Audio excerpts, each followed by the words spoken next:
Welcome to the Golden State Media Concepts, America's Still Beautiful podcast, a weekly news podcast covering all the top positive and uplifting news stories. Are you tired of the same old news?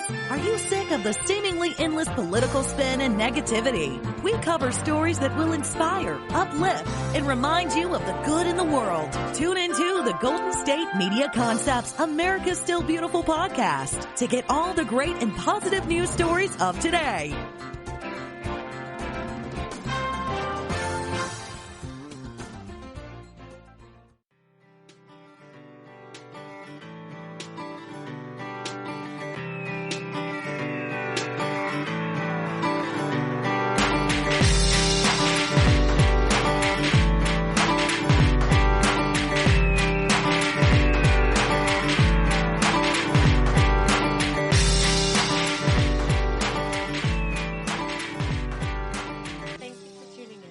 GSMC America's Still Beautiful podcast, brought to you by the GSMC Podcast Network.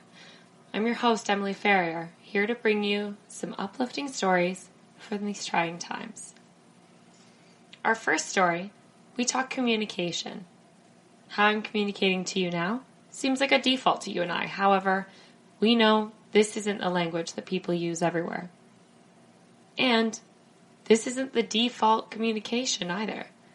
What if I told you there's a way to cross language and communication barriers across countries and abilities? A new video app has the potential to revolutionize the way that deaf people interact in their everyday lives, no matter what country they're in. Writing notes back and forth can be painfully slow and inconvenient, especially in a retail environment. But the Genie language translation app has launched a new option which instantly connects users with ASL interpreters to help them quickly solve tricky conversations. It can be challenging to communicate in everyday life with people who are not fluent in ASL. Laura Yellen, a deaf woman who's been testing the app's new ASL feature, told Fast Company. For example, dealing with an issue at the dry cleaners and needing to talk to a supervisor or manager can be tricky via paper or pen or on the phone and back and forth.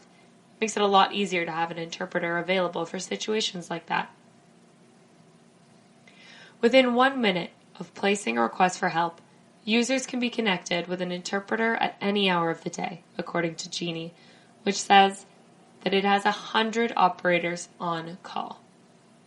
One of the best features about their video calling app is low cost. Although traditional video relay services, VRS, may be available for free in the U.S., they're no good in Canada, for instance, and they may need special requirements as the company researchers products and provide in-person interpreters. They found it very expensive because these services were geared towards the business world, and they could charge anywhere from $90 to $125 per hour. And if you know how hard it is to deal with medical expenses, especially in America, this is near impossible for some people to afford when they have so many other expenses to worry about. However, Genie charges $1 per minute, but their packages take that fee down even further, and as the interpreters earn half of the revenue generated.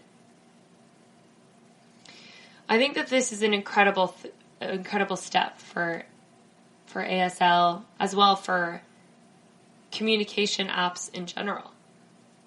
I personally use a lot of communication apps. I think a lot of social media apps, of course, are geared towards communication, but I use Duolingo to try and keep up my French skills that I learned in high school but don't necessarily use anymore. And I didn't even think about how difficult it would be for someone that doesn't even use spoken language as a form of communication. I've always wanted to learn sign language. I've always wanted to learn ASL. I think that it would be a really useful skill to learn, and I would like to be able to communicate with people that communicate through ASL, and maybe the app would be good for that. You know, maybe it could be good for learning how to communicate with people that communicate with their hands versus traditional spoken language. Genie is not only paving the way for the next generation of ASL interpreter services, they're hoping to expand to other sign languages, such as British Sign Language, BSL, and Chinese Sign Language, CSL, leading to millions of more convenient and detailed interactions between people across the world. So not only is it crossing these barriers of sign language, but it's crossing language barriers within those different sign languages as well. So, please let me know if you're someone that uses these languages to communicate with loved ones, if you use them yourself in certain ways. I would be really interested to know that, and if you think that this is a good app that would be useful in the future. I personally think that it's incredible, and I would really, really like to use it. So I think I will probably be getting the app. Just so you know, it is Genie. It's spelled Jeenie. If you're interested in the app, it's Jeenie. Genie. So yeah, let me know whether you're someone that communicates with your hands, or voice, or both. We can share our stories and experiences together now. Technology is incredible at this. It's incredible at making these amazing advancements to bring people together. So our next segment, we're going to talk about that as well. We're going to talk about technologies, advancements, and bringing people together. But this is a different type of technology bringing people together. It's more of a game. Actually, it's something that you might remember from your youth. I definitely remember it from my youth. So this is about bringing adults together through a nostalgic form of play. And that's when we come back from the break.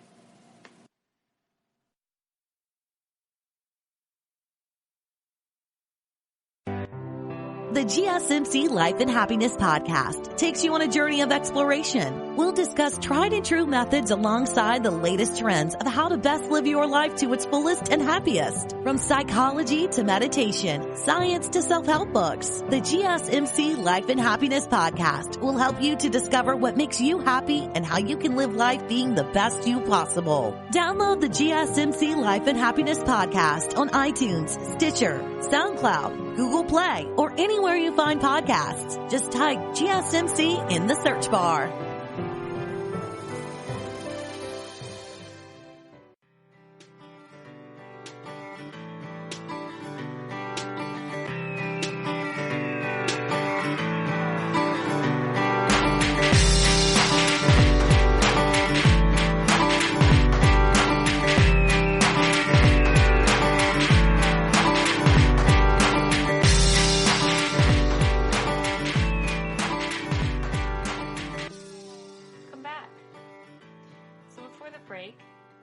About bringing people together through an interpretive app. And now, bringing people together with a sense of play that we used to have as children to, quote-unquote, build back our confidence and reduce anxiety. I'm talking about that little building block that really brought us together as children, and I think that most of us can relate to listening to this as well. I'm talking, of course, about Lego. The article reads, "Not many kids have made it through childhood without ever snapping 2 Lego bricks together. But now they get a second chance. The most popular and profitable toy company is building a bridge to reach frazzled, stressed out adults. Lego has endured wave upon wave of high-tech gadgetry vying for kids' attention, from video games to mobile phones and, dun dun dun, the internet. But now, the Danish company is structuring a whole line of sets with instruction manuals for adults who need to give their minds a rest from the daily grind. Lego sets like the Ghostbusters headquarters, the Volkswagen T1 camper van, and vintage Batmobile are all being produced to target Generation X nostalgia. Architecture sets like the Eiffel Tower, the Disney Castle, Buckingham Palace, or Frank Lloyd Wright's Falling Water, or Guggenheim, allow more mature LEGO enthusiasts, affectionately called adult fans of LEGO, or AFOL, to enter an almost zen-like state, snapping bricks together in their offices or basements. It's fun to zone out and follow up someone else's instructions. Elizabeth Briggs says, a math teacher at Olympic College near Seattle. This is what she told the Washington Post. It wasn't until I got older and I had a job and more money that I saw the value in that. LEGO sees many benefits to their new marketing strategy, especially when the business culture in America is embracing the idea of mindfulness moments, taking time out during the day to recharge based on Zen Buddhism, the practice of mindfulness that has been clinically proven to reduce symptoms of stress and anxiety with its laser focus on the present moment, while shutting out concerns about the past and the future, living in the present. Of course, with the company's release of an $800 Star Wars Millennium Falcon kit, it's not hard to see why the added benefit of speaking directly to the only group of people who can actually afford that LEGO set are. According to the Washington Post, LEGO hired Abby Heaton, a 44-year-old English author who hadn't picked up one of the iconic bricks in 20 years, to write a book on how adults who are concerned about their mental well-being can use LEGO strategically to reduce stress in their lives. Heaton came up with a 160-page Build Yourself Happy, The Joy of LEGO and Play, which was released in the U.S. last month. While she missed a golden opportunity to call the book Zen in the Art of LEGO, she does help adults approach what they know to be a children's toy in different ways. There are mindfulness exercises such as building something with your eyes closed, or maybe a scene from your childhood that fills you up with joy, and others to help you decompress, like selecting small random amounts of bricks and piecing them together and trying to see how you can build a tower. The fun isn't just, I'm going to build this and it's going to be perfect, Heaton told the Post. That's one of the great things about LEGO. The author says she likes to have something in her hand while thinking too, and a few LEGO pieces always makes the perfect fit, whether she's stressed out that day or not. Personally, I used to teach science, and that included engineering at various elementary schools in Toronto, Ontario, and I noticed that the focus and attention that they put into their structures was incredible. And they proudly showed off their structures to me, wanting to show other members of the class and show them what they've done and what they could do together. I really encouraged them to work together, use teamwork, compromise, and I really loved showing them that when they built structures and maybe they didn't work out, or at least not in the way that they thought, they could utilize what they'd learned together to create something new and different. And the beauty of creating something is that when it falls apart, you just get to make it again. What do you guys use for your mindfulness techniques? Do you like meditation? Do you like coloring? That's another one that adults are using again. Adults are coloring again as part of these mindfulness techniques. I love that idea. I used to love coloring so much. I found it so soothing to just sit there with a piece of paper and an elaborate drawing and then just fill it in with these beautiful colors, making it come to life in front of me. What else could we use for mindfulness techniques? Nostalgic things from the past. I don't know if we can count Nintendo as a nostalgic mindfulness thing. I don't think you could be quite so mindful. But maybe you can. Maybe you can argue with me on that one. Maybe you can prove me wrong. Maybe, just digging, right? I used to like to dig in the dirt as a child. Gardening is a great form of mindfulness. Definitely a great form of mindfulness. Or finding bugs. That can be a form of mindfulness. I used to like to find bugs and collect them. A little bit of a science nerd, obviously, myself. So that was my thing. I used to like to play archaeologist and dig for things and find sticks and stuff like that and try to date them back and that kind of thing. So always looking for that kind of interesting scientific discovery. That was who I was as a kid. So please tell me what your things would be, what you liked to do as a kid that you maybe lost touch with and you think would help you grow mindfully now as an adult. So now, when we come back, we're going to talk about a very, very well-known recording artist from here in the UK, from New Jersey, in the US, from New Jersey, who is making it possible for students with a very low income to be able to eat an actual nutritious meal. That's when we return.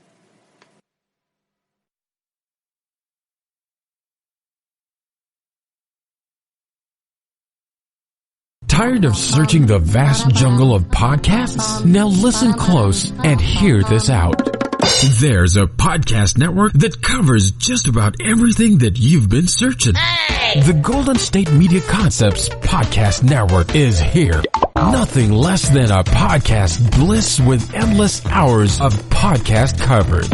From news, sports, music, fashion, cooking, entertainment, fantasy, football, and so much more. So stop lurking around and go straight out to the Golden State Media Concepts Podcast Network. Guaranteed to fill that podcast itch.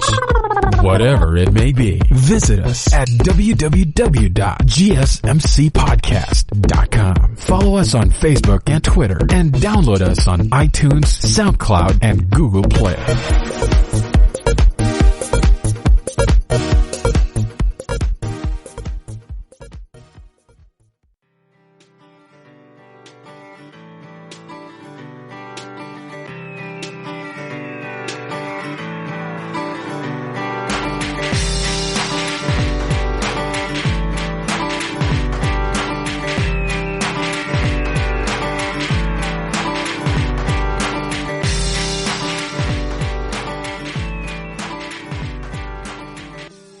Welcome back. When we left from the break, we were talking about adults getting back with their inner child and having a bit of fun with some Lego again. And now we're going to shift over to the generosity of recording artist Bon Jovi. So he has created a restaurant for cash-strapped college students. So, I've always really, really liked him. One of our favorite good news celebrities. His kind deeds have been featured all over the Good News Network in the past decade and a half. And he's opening his heart and wallet yet again. New Jersey rock star, known for Living on a Prayer, Wanted Dead or Alive, and many, many others, whose noises are heard in restaurants nationwide, has opened up to serve the hungry and the homeless.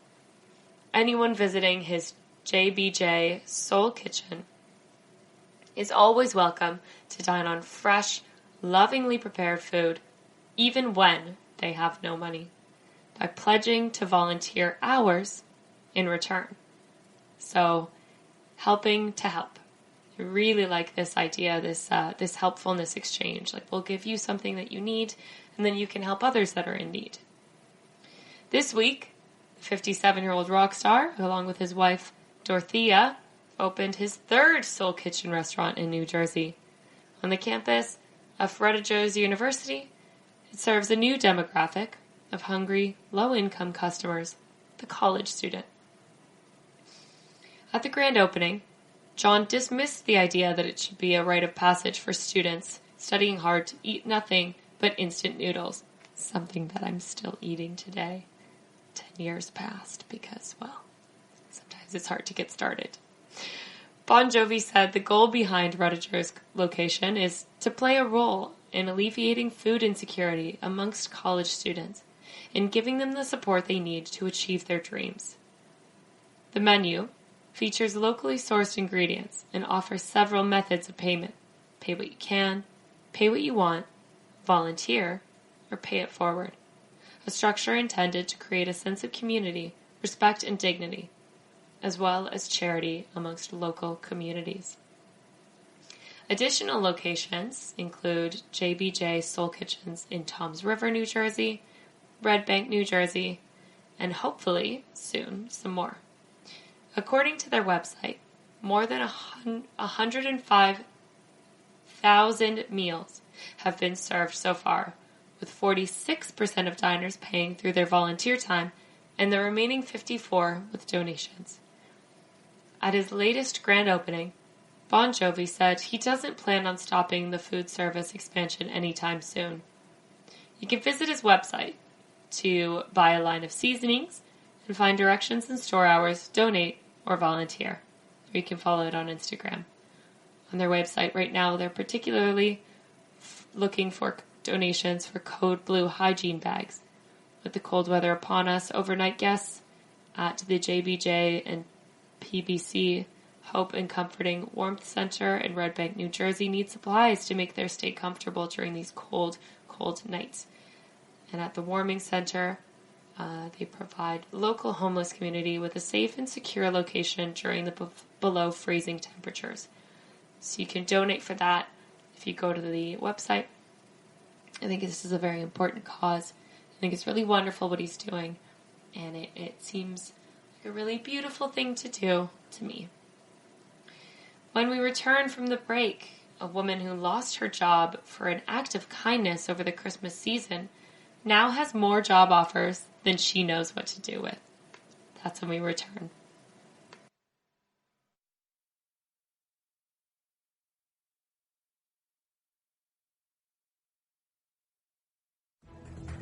Want to find out what movies to go see? Then check out the GSMC Movie Podcast. It's your ticket to the latest movies, whether it's a new blockbuster event, romantic, comedy, or action flick. This show has got it all covered. They talk some what to go see now, don't bother, what's hot on Netflix, and everything in between. That's gsmcpodcast.com/movie-podcast. When it's all about the movies, it has to be this new show. Don't forget to like them on Facebook and follow them on Twitter. Visit gsmcpodcast.com for more info.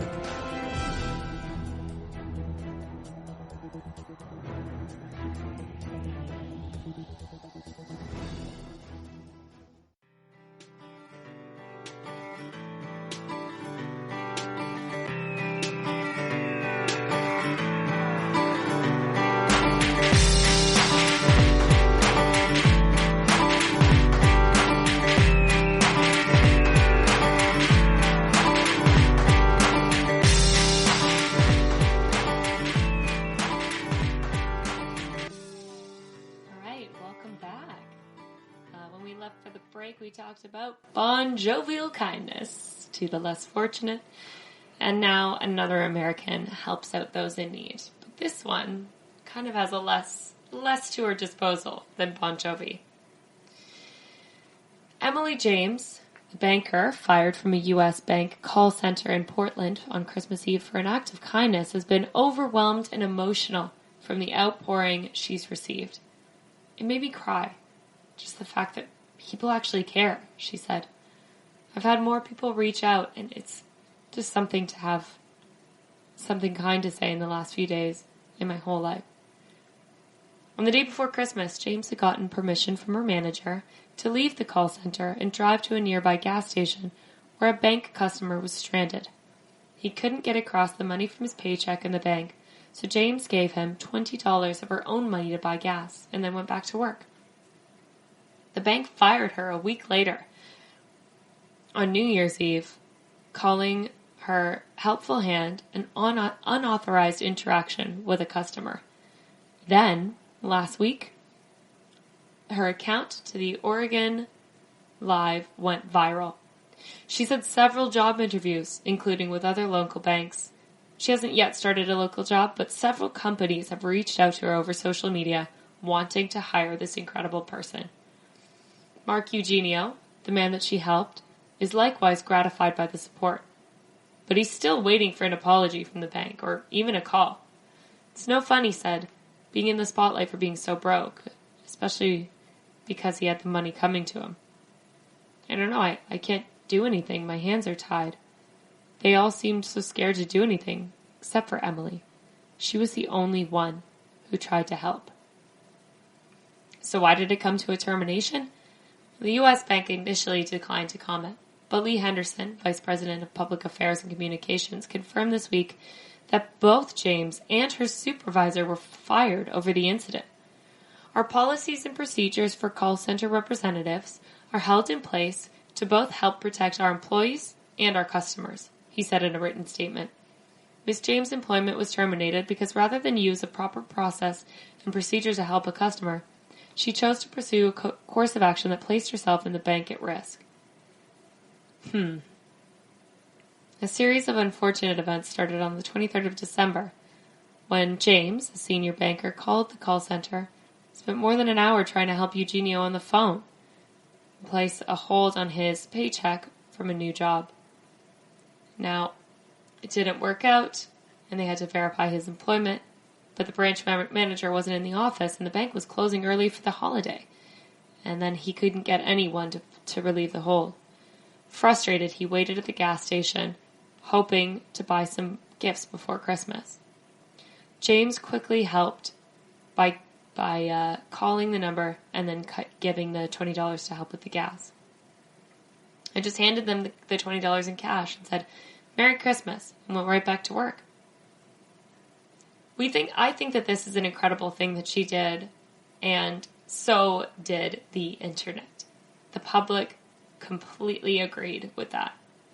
Responding on Twitter was Brad Schmidt.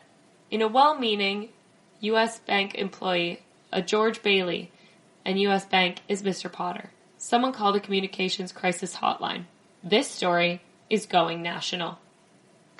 Another tweet responded with, "Hi Brad and Samantha, I own Salt and Straw.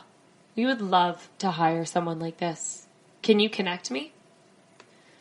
So, in this It's a Wonderful Life scenario, it seems that our George Bailey, our heroine Emily James, did, in fact, have a wonderful life. I loved that story. It made me really happy that this kindness was rewarded with kindness in return. When we come back, we're going to talk about a reunion between a pup and its owner when we return.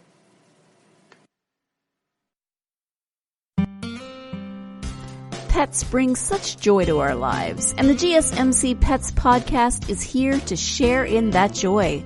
We'll tell stories of pets finding their forever homes, acting in unexpected ways, being helpful, or just being silly.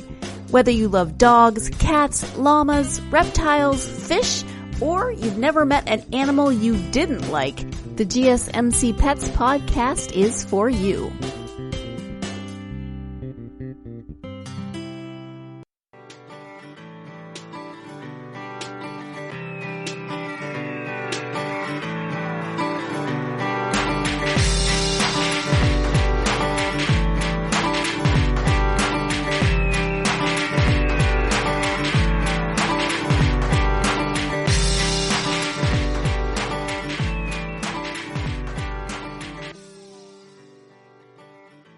Welcome back.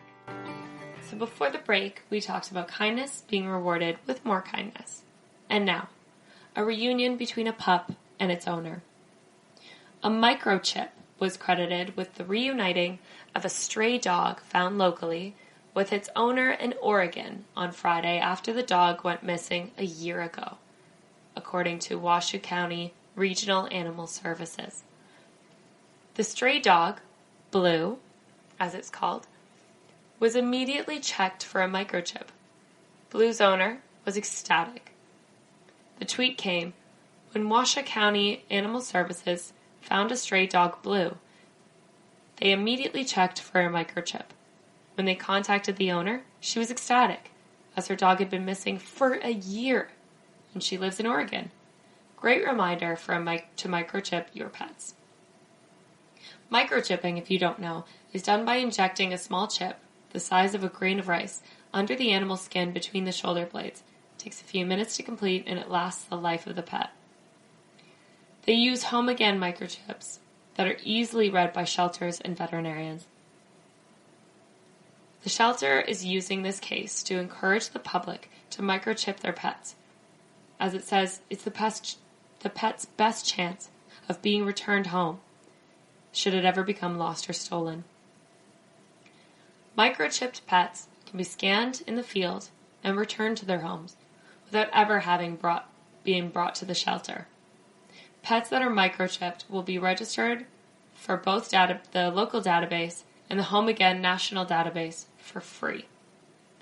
Microchipping can be done at the shelter from 10 a.m. to 4 p.m.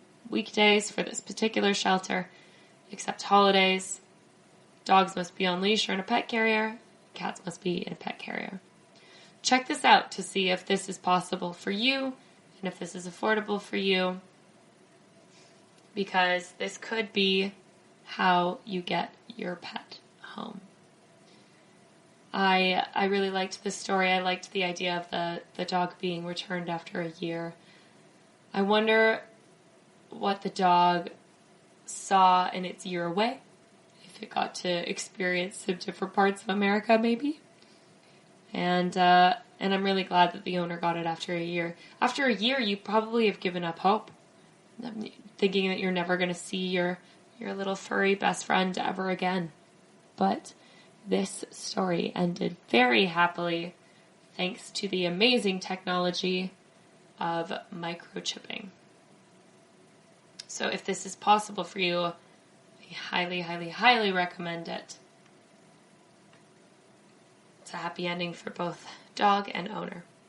When we come back, a little quick fire round of some of my favorite positive news stories of the past few days. That's when we return.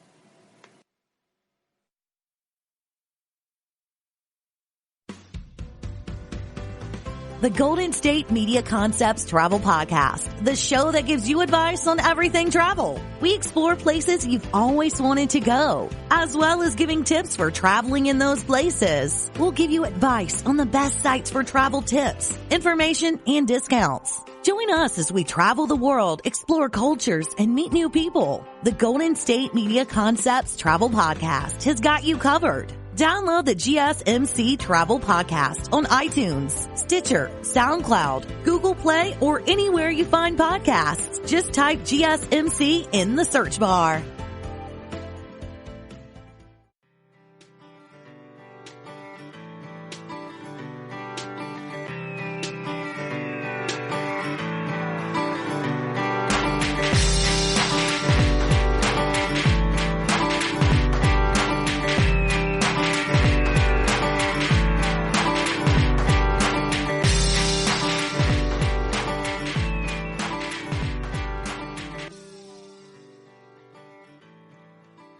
Welcome back. It's time for my little quick fire round of my favorite stories that I read this week that really just uplifted me and left me feeling quite positive. So I hope you enjoy them as well. Number 5, a man in Alberta rescued 3 kittens that were frozen onto the ice. Kendall Dishwish says he was doing the rounds near one of his wells near Drayton Valley, where he discovered these helpless kittens.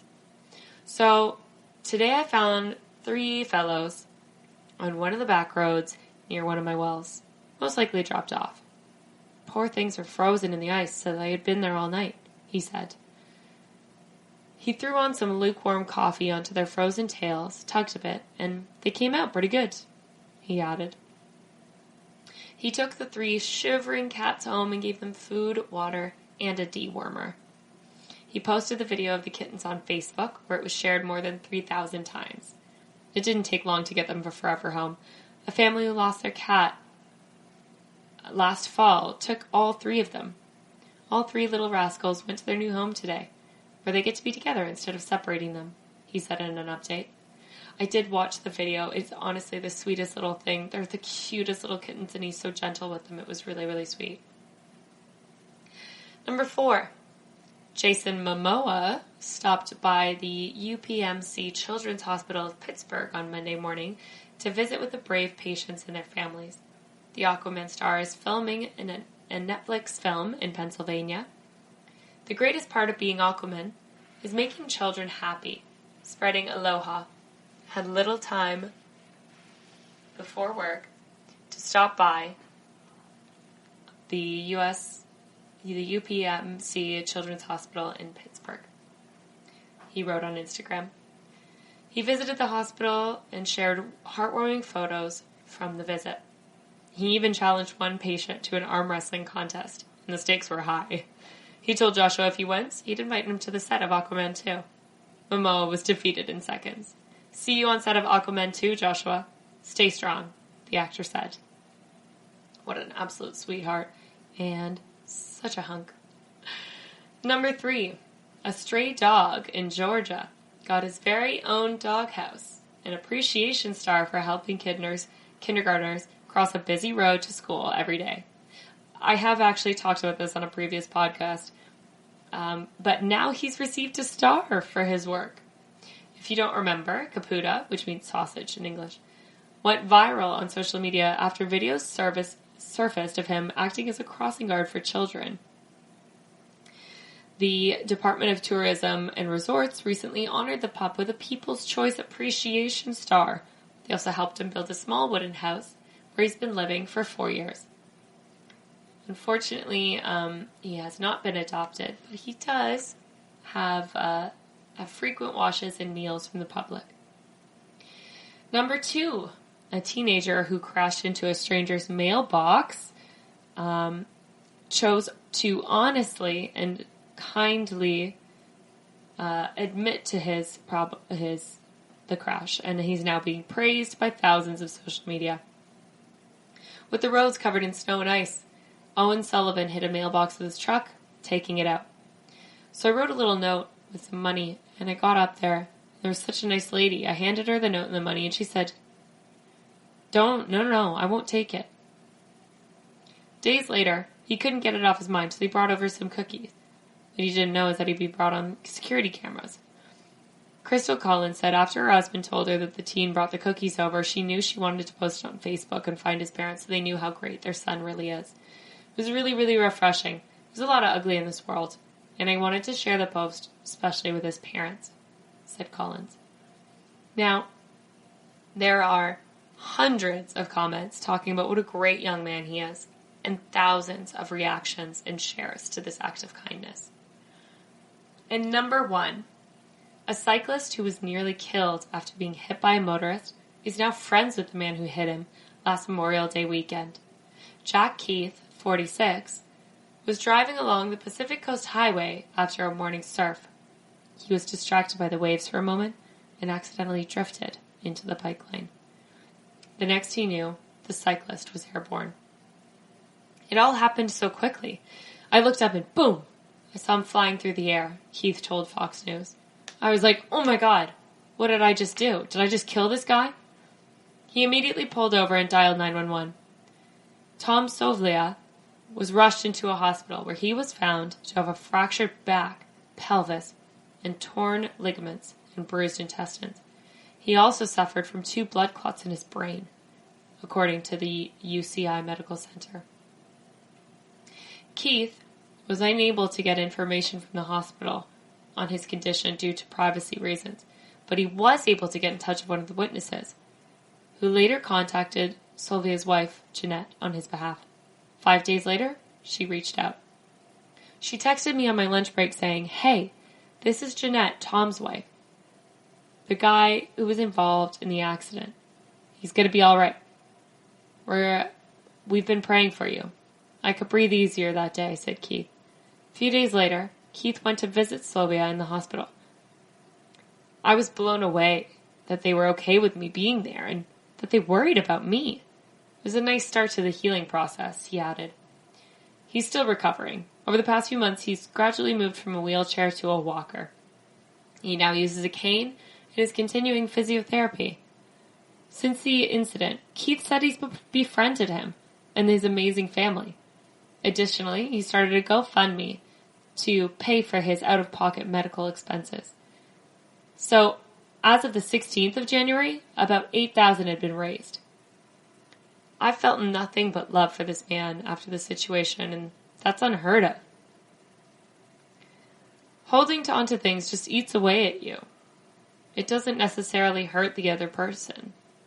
I think if people can understand that, then people will learn to forgive, because forgiveness is a big part of your own mental and physical health. Jeanette echoed her husband's statement. We could live our lives angry and bitter about a lot of things that happen to us, but why? It doesn't help anything. So yeah, there is some beauty in America. Let's try harder to see it. Thank you for listening to the GSMC America Still Beautiful podcast, brought to you by the GSMC Podcast Network. I'd like to ask that you please remember to subscribe to the show and write a nice review and rate the episode. That really helps us. Also, if you can please follow us on Facebook, Twitter, and Instagram, that would be amazing. Thank you so much, everyone. Thanks for listening, and have a great night.